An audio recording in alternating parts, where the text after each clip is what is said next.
Whispers of the Soul, Episode 1, The Medium Who Spoke with the Dead. The story of Chico Xavier in a quiet town of Brazil. A man was born who would hear voices that others could not. From childhood, he saw gentle presences and felt messages that seemed to come from another world. He was Chico Xavier. As a boy, people did not understand him. Some laughed, some whispered that he was cursed, but he listened. He believed that every whisper carried love, guidance, and hope, lessons meant for all souls. The whispers came at unexpected moments, in the silence of the night, in the stillness of an empty room, in the gentle rustle of the wind. They did not shout. They did not demand attention. They were patient, soft, and persistent. Chico learned to wait, to watch, to feel. He grew into a man who wrote not from his own thoughts, but from words that seemed to flow through him.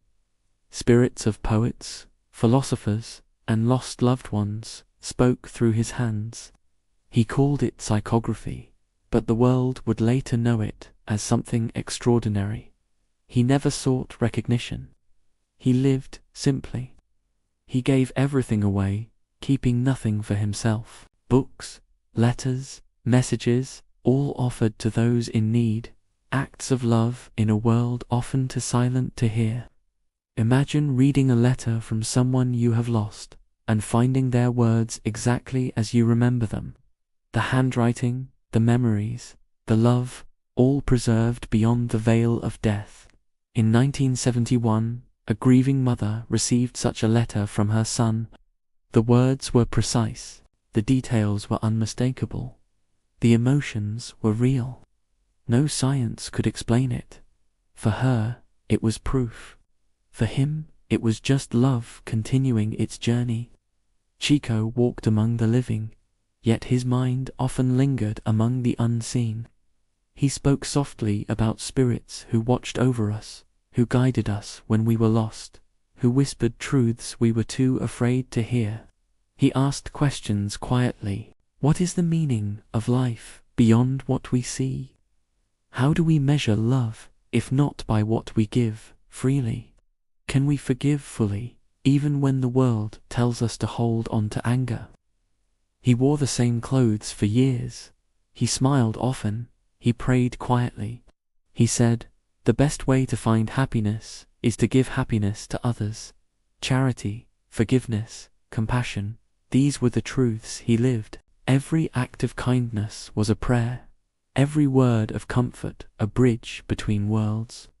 In the shadows of night, when the world slept, Chico would write. Words flowed from him not as his own, but as whispers made tangible. Each sentence carried the weight of unseen lives, of love unbroken, of hope unspoken, and those who received his messages felt a calm they could not explain, a sense that life is not merely the passage of time, but the weaving of souls through eternity. Even in his final years, the whispers never left him. He spoke of life beyond the visible, of souls that linger, of love that endures. He reminded us that death is not an ending, but a doorway.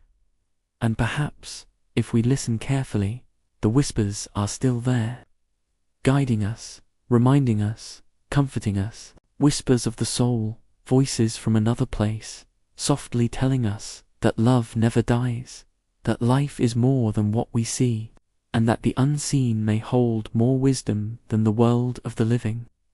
And so, when you sit in silence tonight and hear the faintest echo of a voice that seems not your own, perhaps it is a whisper meant for you, a reminder that the soul endures, that love continues beyond the boundaries of time, and that even in the quietest moments, we are never truly alone.